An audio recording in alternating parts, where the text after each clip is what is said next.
try to stand here. Yeah. Thank you for the introduction, even though I didn't understand what you said. I understood our names. Yeah, so my name is Astrid, and I'm going to start this workshop today with an introduction. So I'm going to introduce a bit who we are, what the workshop is about. We will also ask you to tell us just a little bit about who you are and what your projects are or what your interest in this course is. Yeah, and then I'm going to give you a very short first introduction into what research data management is. And whenever you have questions, please just interrupt me. There's also always going to be a chance to ask questions at the end of each session. But yeah, if something isn't clear, just, yeah, ask me. Okay, introduction. First of all, as Lillian already said, Sebastian and I are part of a team that's called CESSDA Training, so we are part of CESSDA.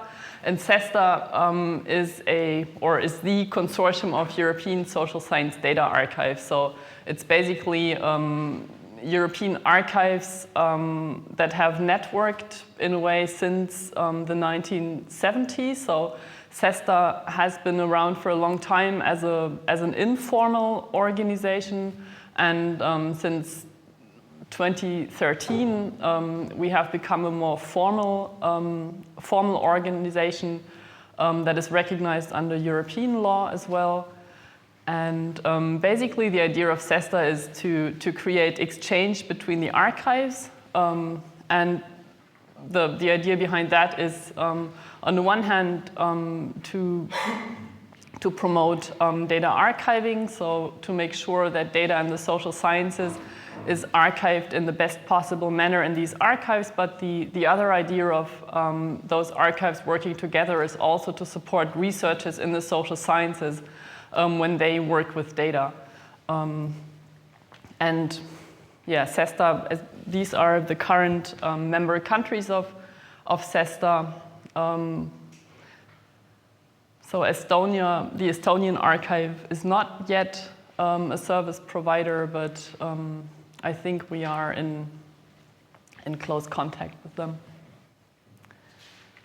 CESSDA Training, that's basically us. And as the training component says, our main objective in CESSDA Training is to go out into archives and to researchers to help them work with data. So CESSDA Training has two branches, so to speak. We have one branch where we focus on digital preservation, so the question on how to preserve digital objects, and that's my main focus. And the target group for that would be archives or libraries who archive data. And the other branch is research data management, which is directed at social science researchers. And what we do is, for example, workshops like this one today. We also provide consulting or counseling on a more individual basis. So you're always open for requests if people contact us and to discuss research data management questions or digital preservation questions. We have a web page, a Twitter account that you can follow. It has just moved into the bigger CESSDA Twitter account, but from that account we tweet a lot of information about research data management and digital preservation. And we also have a blog where we write about the things that we do, so we'll probably write a bit about this workshop here today in Tartu. Yeah, we, as I already said, CESSDA Training is mainly Sebastian and me. I don't know why I ended up being Bert, because Sebastian is taller than me, but so Bert is the expert in CESSDA Training and data sharing and digital preservation, and so my background is not in the directly in the social sciences, but I come from I have a PhD in American literature, then went on to get a degree in library and information science. So I've worked in libraries before, but I always focused on digital preservation, and this is how I then ended up in CESSDA training, and that's something I forgot to say. CESSDA training is located at the GESIS Data Archive for the Social Sciences. Yeah, and Sebastian is our research data management specialist, and he can introduce himself.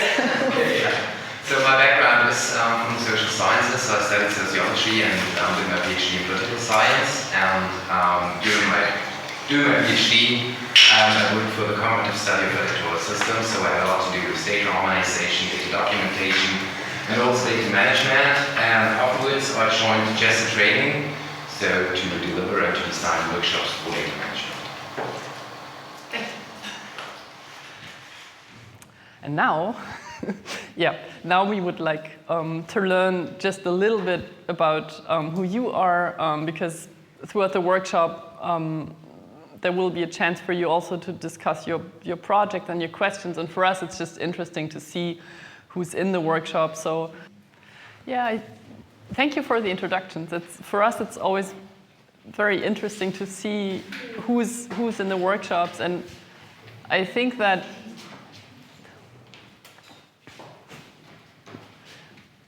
wait. It's okay, you can sit there. That's okay. No, it's for us.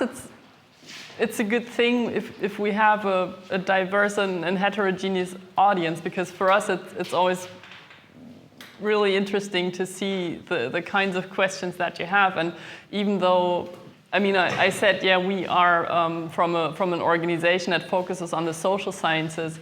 In terms of research data management, I think a lot of the concerns that neighboring disciplines have are very similar. So as soon as we work with human participants in research, we encounter questions concerning sensitive data, anonymization, informed consent. So this is something that a lot of disciplines have to focus on. And then research data management, as you will see, it also has a more technical aspect, which is really the same across all of the disciplines.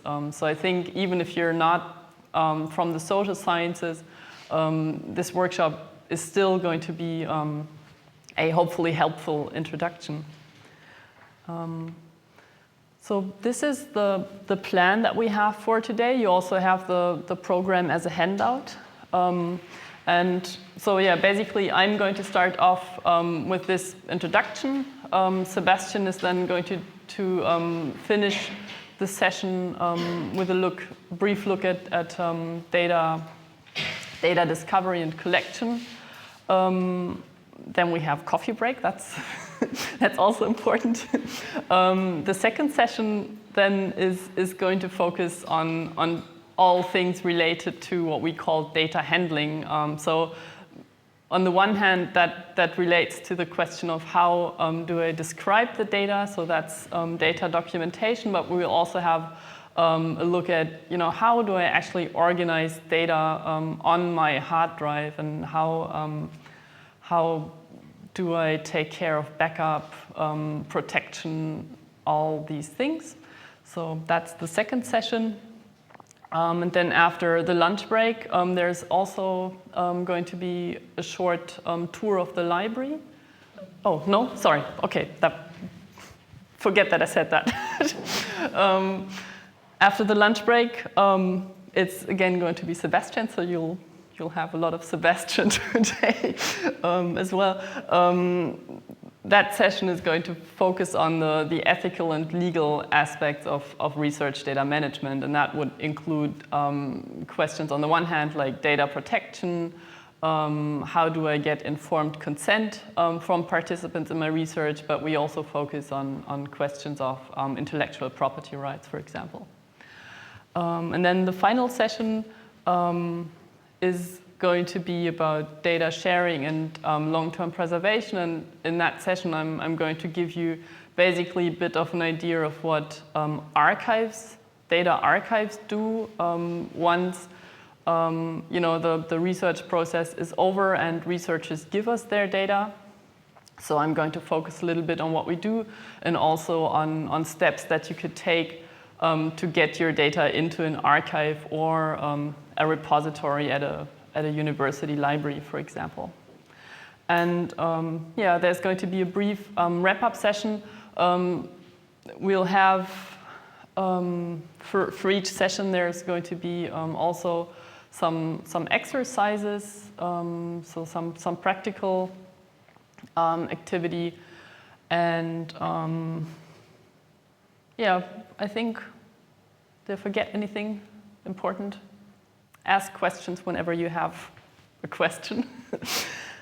Okay, so are there any questions about this introductory part so far?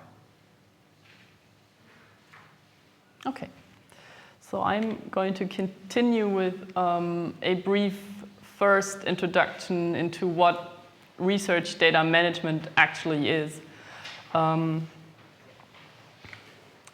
I'm going to start with a bit of a definition. Basically, research data management is, we like to call research data management the healthcare for your research data. So research data management is really everything that you do, all the strategies, processes, measures that you take to keep the data in your research healthy. And when I say healthy, what that really means is, on the one hand, healthy data is data that of good quality. So research data management really helps you to produce data with a good quality and protect that quality throughout the research process. Another important aspect of research data management is the question of, can the data be understood? So if you collect data and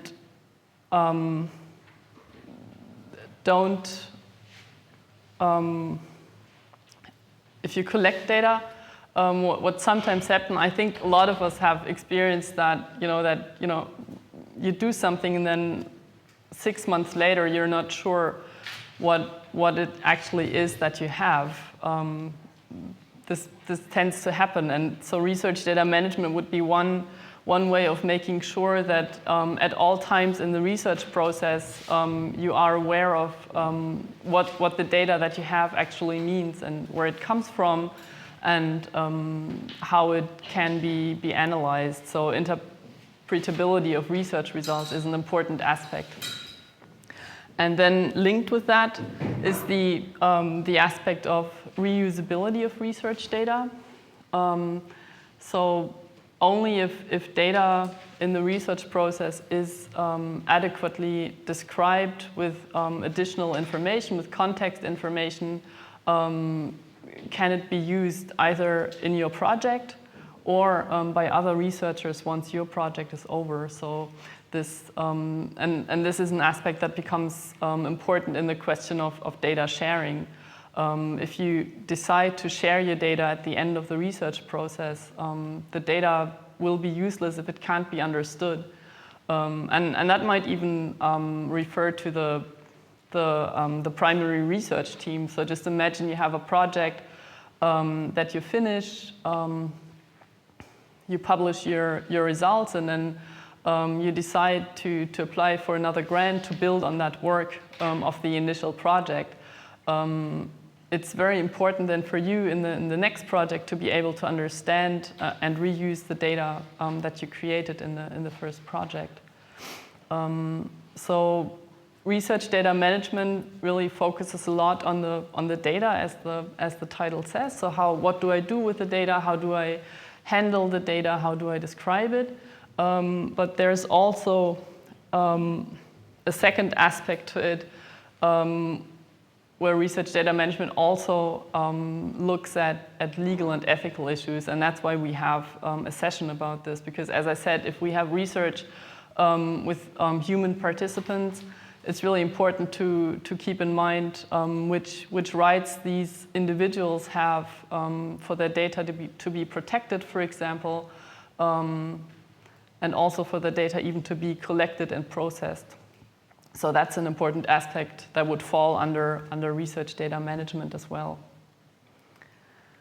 And if you look at this, this is one version of a research cycle, or we call it the data lifecycle, and it's meant to describe all of the different steps of a research project.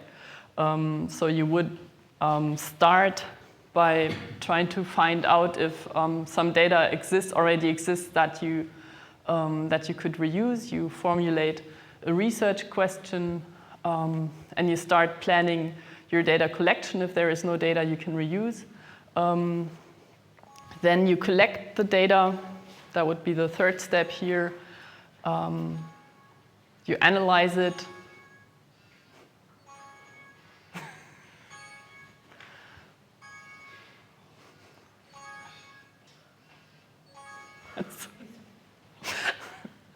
That's what always happens if it's okay.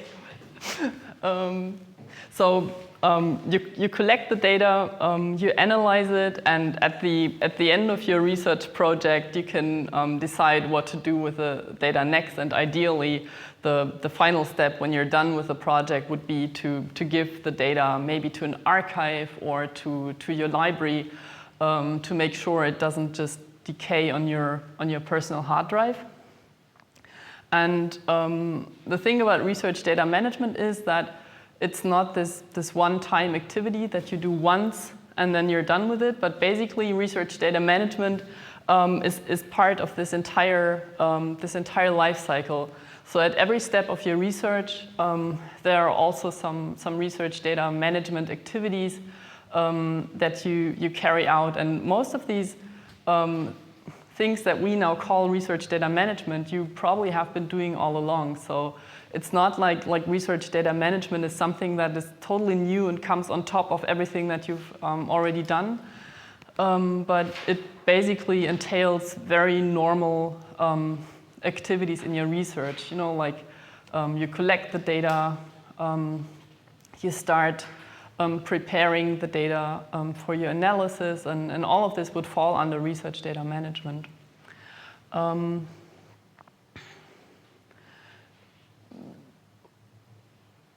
Now I forgot what I wanted to say, I'm sorry. No, what I wanted to say is that research data management is to a very considerable extent something that you already do, but it's still important to start thinking about how you are going to manage the data as early as this.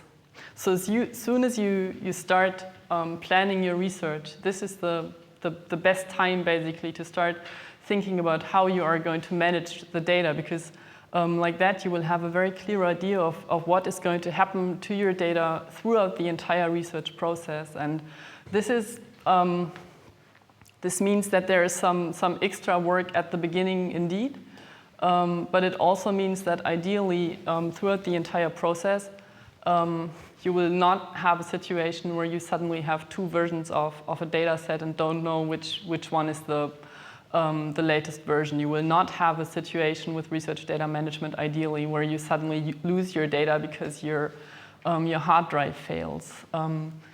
So ideally, research data management can help you to prevent smaller problems or even bigger catastrophes along the course of your research. So it really, in the end, saves resources and saves time. And as I already said, it can also help to increase the quality of your data.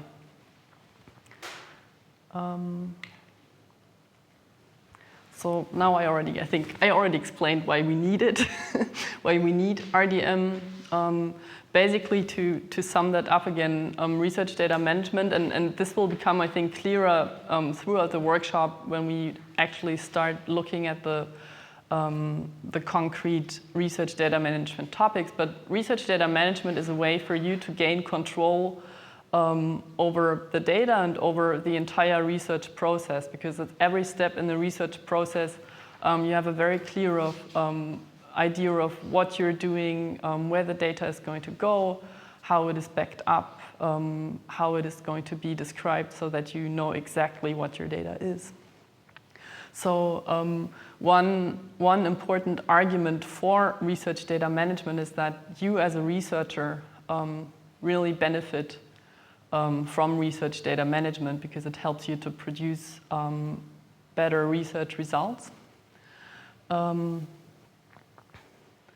Another aspect of research data management is noted here. It helps you create transparency and replicability of research findings.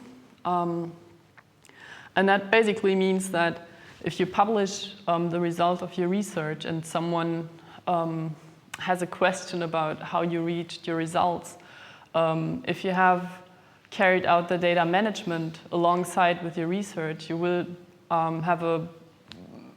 it will be very easy for you to answer any questions about how you reached your results.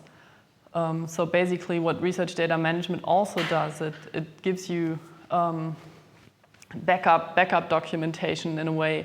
So if anyone has questions about your results or a criticism, you will always be able to say exactly, look, these are the steps that I took to arrive at these results. And it'll be completely transparent. When we think of research data management, if you think back of the cycle, at the end of this life cycle, ideally comes the aspect of archiving or data sharing. So at the end of a research project, the one question that has to be answered is, do I want others to give the chance to reuse my data? And if the answer is yes, then we would very strongly encourage you to consider answering this yes. Then you have a chance to publish your data. And one way that this happens is, for example, giving your data to an archive or a library. Your data is published like a text publication, like an article, which also means that the data can be cited. So other researchers can use your data, but they have to give you credit because you are the creator of the data. And this is, someone mentioned DataCite. DataCite is an organization that helps research do exactly that, because DataCite helps you give an individual identifier to the data. So your data basically can always be linked to you as the author. And this is one way in which data management and data sharing can help to boost your reputation as a researcher. This is something that is still happening. So research culture is not, I think we're not entirely there yet. So a data set is still not always considered as valuable as, unfortunately, a publication in a peer-reviewed closed access journal with an impact factor. But we're getting there. There are a lot of efforts and a lot of changes going on right now that really result in giving researchers credit for the work that they do with data, because that's the bread and butter basically of your research activity. Is you collect the data, or you reuse data and do new things with this data. And we are getting to a point where researchers actually get credit for that.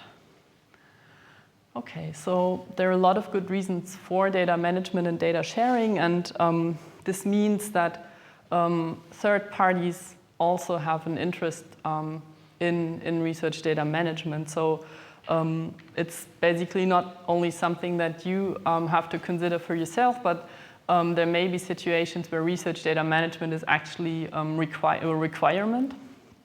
And even though we like to convince you that no matter what the requirements, it's a good idea to simply follow some research data management guidelines because you are going to benefit from it, it's also important to point out that there's a growing demand put on researchers from third parties. So if you work in a university, for example, it's possible that your university has a data policy. It's very common currently, I think, in the United Kingdom. In Germany, where we come from, it's becoming more common, but we only have, I think right now, I did a small survey with a colleague, and I think out of, how many universities do we have? 60 to 80 universities. I think we found 4 that have a data policy right now, but we have more universities working on it. And a data policy would be, for example, a statement by a university saying, we expect our researchers to have a data management plan. I'm going to talk about what that is in a second. We expect that data is handled according to all legal and ethical requirements.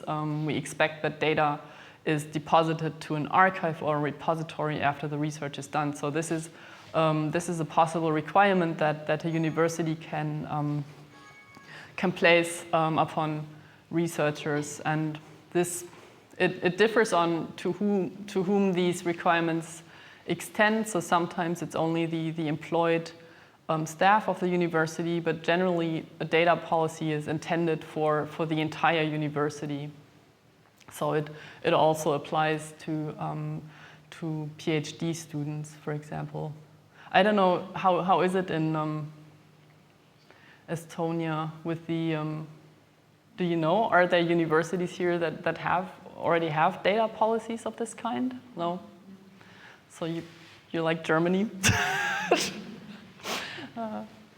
But yeah, it's probably going to happen. If the Research Council is now beginning to promote open science and data sharing, I think it's something that the universities are going to catch on. Because for a university, the data that is, if at the university there's good quality data that is being produced, that's, again, a way for the university to boost its reputation. So they can say, look, this is the kind of research that we do, and this is how we contribute to the research community by making this data available to others. Another stakeholder that has an interest in data management and, by implication, data sharing are the funding agencies. So the research funders give money to research, and I think they have a right to expect that with the money you try to produce the best possible results, and research data management can support that. Also, if a project is funded with public funds, so tax money basically, then there is also an interest to say, okay, so this money this project was funded with taxpayers' money. We would like to give other researchers the chance to reuse this data once the project is over and has published all of its results, because like this, the revenue that can be produced from this investment into the project can be increased. So data sharing for publicly funded projects also has a very important aspect of using funds, the existing funds, efficiently.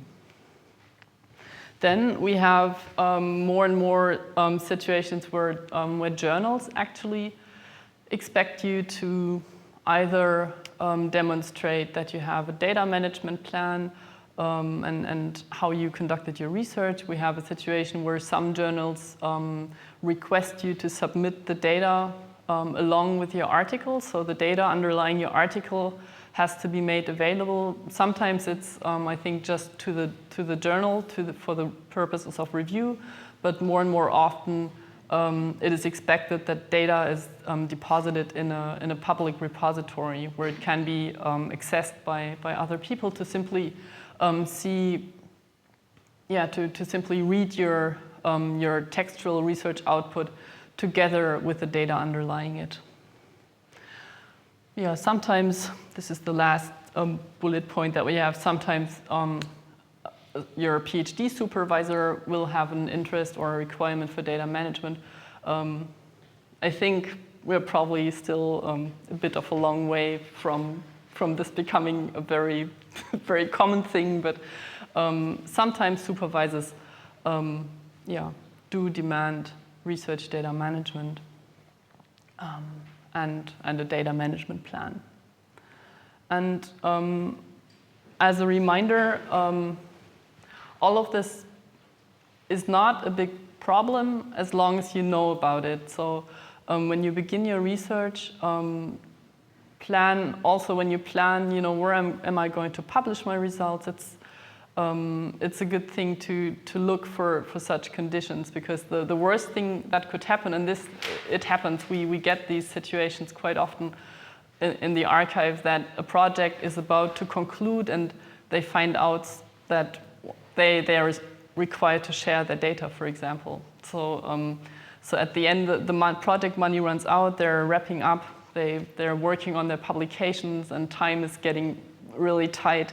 And then they suddenly find out, oh, we were supposed to submit the data to an archive. And that's a situation that is immensely stressful. And so try to find out if you're required to fulfill any conditions concerning data management and data sharing as early as possible. Okay, do we have questions about that? Do you have any research about how if scientist uses research data management, how this affects the results or the productivity of the researcher? Is there any? Not yet. It's at least I wonder if there's research about this in countries where it has been more common for a longer time. So I think in the UK there's a very strong requirement now for data management and data sharing.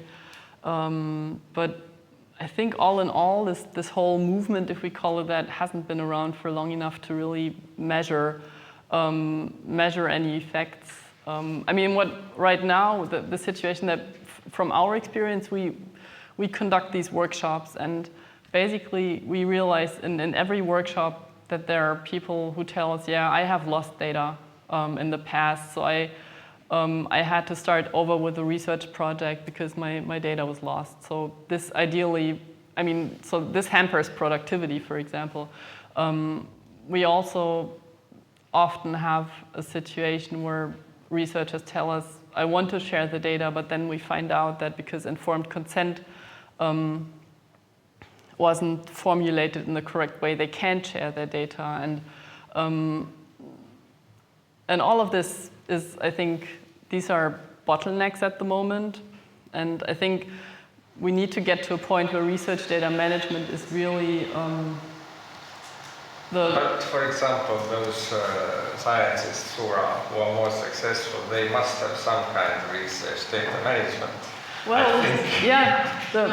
I don't know if you know, there's a very interesting page on the internet. It's called Retraction Watch, sorry. Retraction Watch is a page that looks at, how many articles are retracted from journals because it turns out that the data was faulty and that the results are not correct. And this is like, if you look at that page, there are so many retractions. It's scary. So this implies that for every article that is retracted, something went terribly wrong in data management. Because I don't want to suggest that all of these researchers who have to retract articles fake data on purpose or something. So very often it's really just something that is overlooked in the research, and it's an accident. But if you look at these rates, the retraction rates from journals, it's kind of scary. And ideally, research data management in the long run can help us to prevent that from happening. Because, I think it's one of the more damaging things for your reputation as a researcher if you have to retract a paper from a journal. And there were some fairly big cases over the past years. So in a way, research data management is also an insurance for you as a researcher to prevent that from happening. But yeah, right now, so if I think about it, it should be logical that research results improve if people actually implement research data management, but we don't have any empirical evidence for that yet. I think that's going to come in the long run, hopefully. I mean, one thing that might be is that we have a problem with PhD students who have to have only 4 years to make their research, so it might be a good idea to tell them that if you have research data management, then you might make it in 4 years. As I said, if we in our workshops in advance ask people, have you ever lost data? A lot of people say yes. So, and that's the first point that every PhD student would never have an interest in, right? To lose their data. So this is one of those catches where we say, look, if you manage your data, this is not going to happen. But yeah. I'd like to make a comment. Yeah. I think that actually every researcher manages his or her data anyway, so I think that research data management, it's just words, as you can say. Like it has to be filled by certain standards, by certain requirements. So if we say yes, I do manage my research data, so actually it's nothing. Yes, but it's very difficult also to put or to make these standards, because I think it's very. But we can find it out today, I guess. Yeah. You're perfectly right to say, yeah, I manage my data is basically nothing. So this is actually, I'm going to skip this point because I think we already mentioned that. I'm going to skip to this bit about data management planning.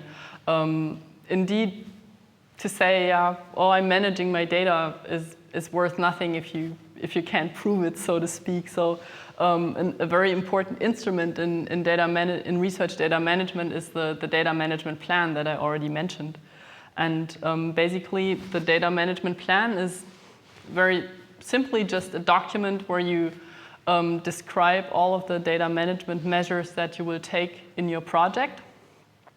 And this could be sometimes a data management plan in its initial version could maybe just be, it's maybe just 1 page or maybe 2 pages at the beginning of the project where you sketch what you are going to do, and you'll have a chance to look at a template of a data management plan in a second. But the important thing about this plan is you have a template and you start thinking about how you are going to manage your data. You write that down, but then when you start the project, it's important not to just put this data management plan into your desk drawer. It's really important to continue writing on this plan. So it's important to update this plan. It's important to really turn it into a living document. So if in your data management plan you say, okay, we will anonymize the data that we collect in this or that manner, once you actually get to that step in your research, you would then describe what you actually did, because it might turn out that the data that you collect is very different from what you expected it to be, and you may have to adjust your anonymization strategy, for example. So ideally, if you have a data management plan and if you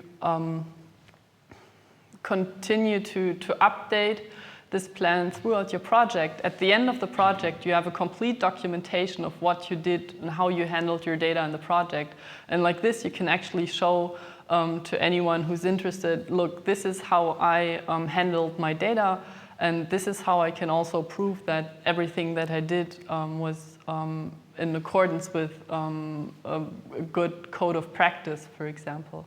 So the data management plan is a very important instrument of data management planning, but that really implies that it has to be a living document, a document that is used and not something that is just written at the beginning of the project and then just put aside and to be continued, not to be continued.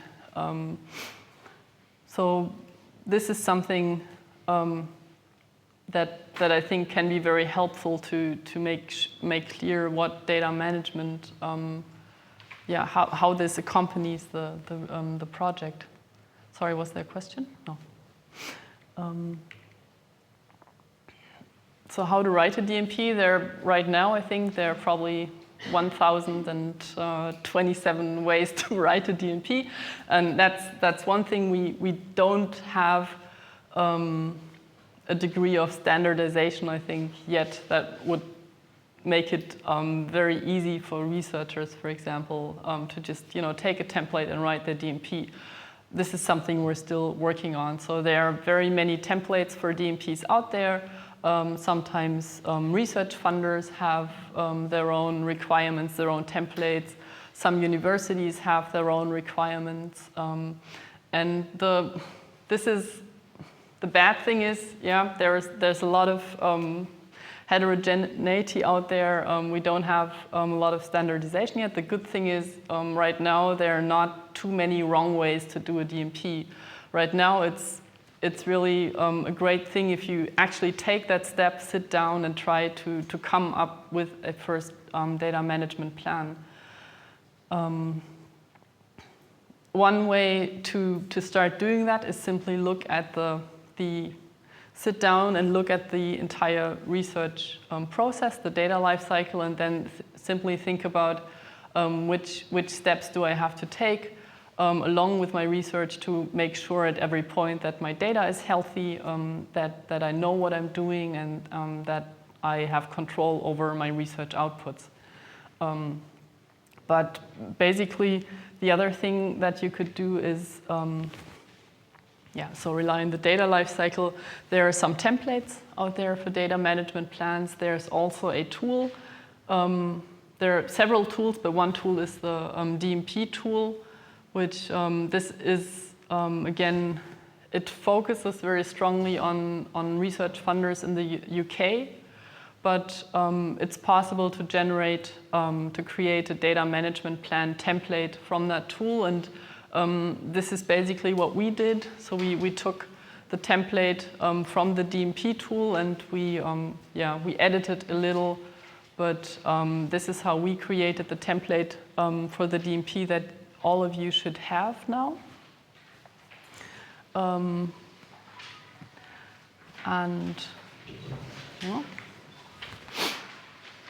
If you don't have a handout, I think they are still, I think everyone has one. So this would be the first, it's not really an exercise, but the first activity today. I would ask you to have a look at the DMP template for a couple of minutes and just look at the different components. Maybe if you have a project right now, think about the sections that you already know the answer to. Are there sections where you're not sure what the answer is? Because these are the interesting sections, because that this is where it becomes interesting to have a look at what you can do to help the research data management. And also what you could do is look for obstacles or problem you encountered with any of these topics in the past. But before you start, are there any questions before you look at the? I'm not sure where is the template. I'm not sure where. You got it. This is the template. So it's basically.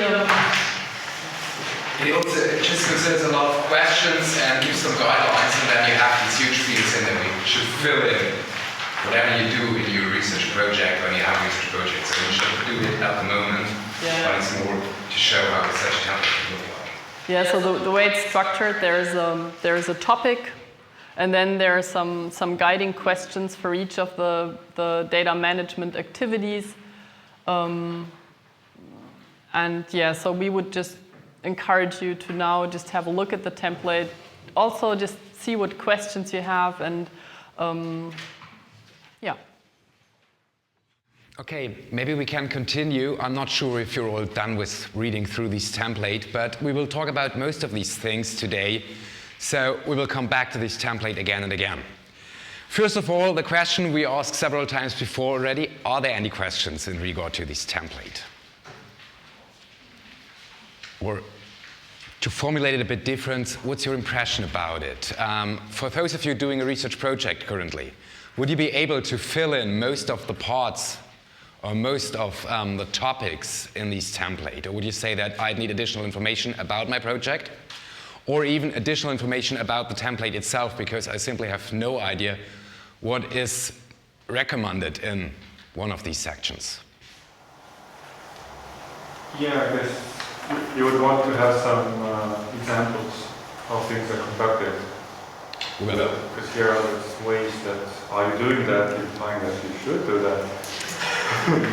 But then I'd love to, learn the methods to be effective. Because I read one blog post of a researcher who was trying to put his data online, and he said it took his extra 40 hours to prepare his data to put it online, which is not very encouraging, because in 40 hours you can prepare another paper. Yes and no. Let's say, first of all, the important thing is that this template is really an overall template. So, as Astrid mentioned already, what you should keep in mind is that a research data management plan uniquely relates to your project, and that means you have to adapt it for your project. Of course, there are parts in this template which are not relevant for your specific project at all, and you might simply skip them. The plan is more, or the template is more there to give you an impression what research data management contains overall. So, for example, for really huge international projects that have to care much more about how to share data within the project before they get published or stuff like this. So this might not be of interest for a small project as you will do for your PhD or something like this. So you simply have to adapt it. The second thing to keep in mind is that most of the things recommended in this template are things you're doing anyway in your research project, like data documentation, like getting informed consent. I hope you all care about an appropriate backup strategy for your data and your documentation and all the files you produce in your research project. So this is not something you have to do completely new. And the template or the data management plan is there just simply to help you to remember what you should care about and to document what you did and why you did it that way. Okay, so sometimes it's nothing else than a to-do list. I have to care about my data documentation. And in the ongoing research project, this to-do list becomes more about, well, let's have a look at document and then the name of the document where the data are documented in. So it's not that when you write a codebook for your data, you have to copy this whole codebook into your data management plan. But there should be a link in your data management plan uniquely relating to the current version of your codebook. And that's all you have to do in regard to documentation then. If you have the documentation in a separate file, of course, you do not have to fill it in the data management plan once again. So consequently, you did most of the things already, not caring about a data management plan. But a data management plan simply helps you to organize what you do, and it helps you to remember where you did it, or where things are stored, and why you did it the way you choose to do. Okay? Anything else?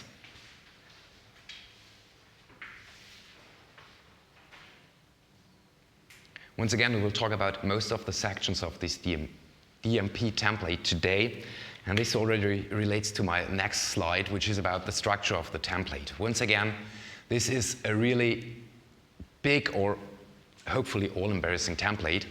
It consists in total of 7 parts. We have this first cover page, which is simply what is the project about, what is the title of the project, who are the primary researchers of the project, a short abstract, maybe some information about the funders. This is of special importance if a third party requires the data management plan, like it is true for Horizon 2020, at least in the social sciences, where data management plans have to be handed in. And of course, they need information about what project is covered by the data management plan. Otherwise, they will get lost in reviewing all these data management plans.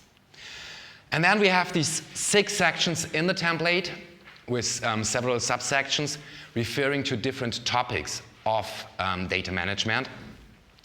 And as you can see, we will talk about most of these topics today. So next, or for the final few minutes of this session, we will care about data collection, which is, I think, not that big problem. And then in the second section, we'll have a look at data documentation and metadata, as well as have a look at the storage, organizing, and security of data sets, data files, and also simply your working files in the research project. In the afternoon, we will care about all these legal and ethical issues, and then finally talk about preservation and data sharing. There is a sixth section in the data management plan, which is about responsibilities and resources in regard to research data management. We won't talk about this today because I think, or I hope, the section is mainly self-explaining, and at the end of this day you will know what you need for research data management, and you will be able to calculate the resources you might need to do so. And also think about the responsibilities in research projects.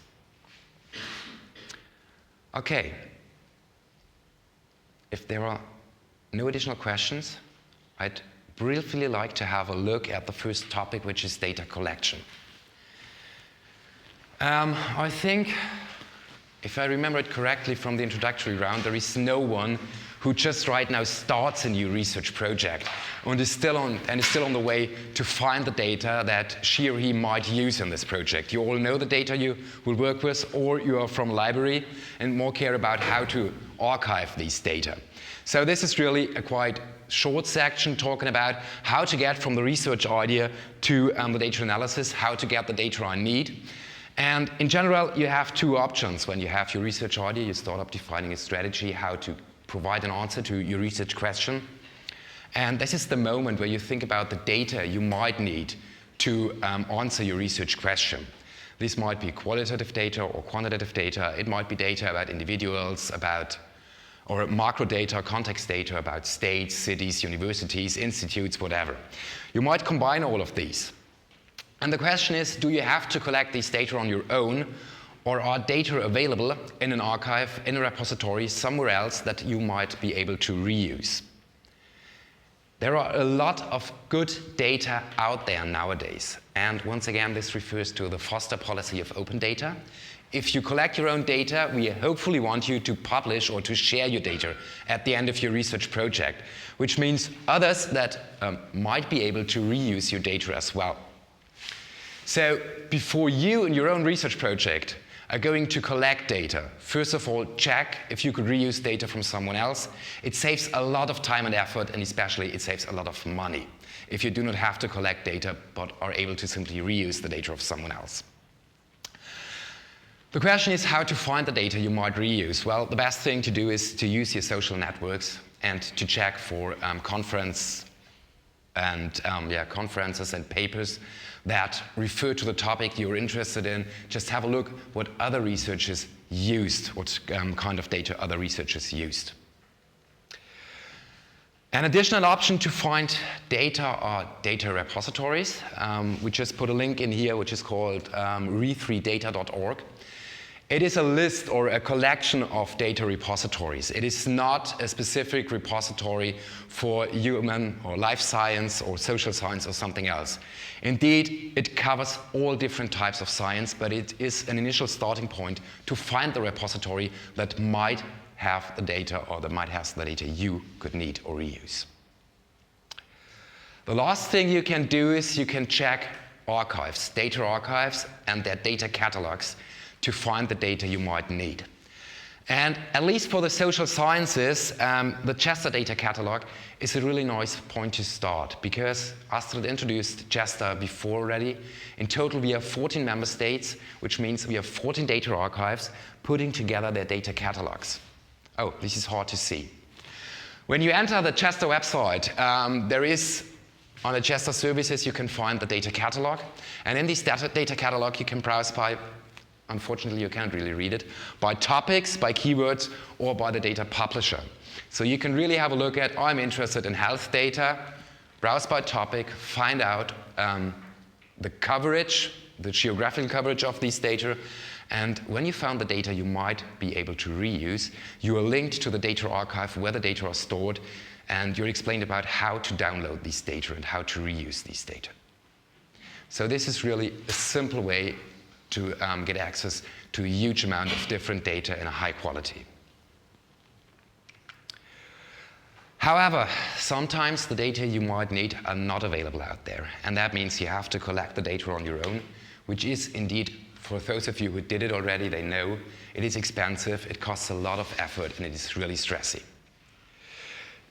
However, if you have to collect the data because they're not available, you have to do so, and at that moment, you should really keep in mind to document what you did. Okay, so document the whole process of data collection. And that implies you also document why you have to collect the data, your underlying population, how you sampled the persons or the institutes that have been interviewed, the methods and standards you used, and of course you have to ensure the quality of your data afterwards. We will talk about most of these topics in later sessions. Once again, especially when we talk about documentation and anonymization. So I think for the moment this is everything I'd like to say in regard to data collection and data discovery. So once again, are there any questions? The final slide we have, and we will send around these slides after the workshop, are always the slides on further readings, providing some additional information on what we were talking about in the session before. So these are slides about, these are further readings about an introduction into research data management, as well as about an introduction into how to discover research data. Okay. If there are no questions in this regard, I'd like to have a 10-minute break because we're already 5 minutes late. And then I'd like to continue with data handling.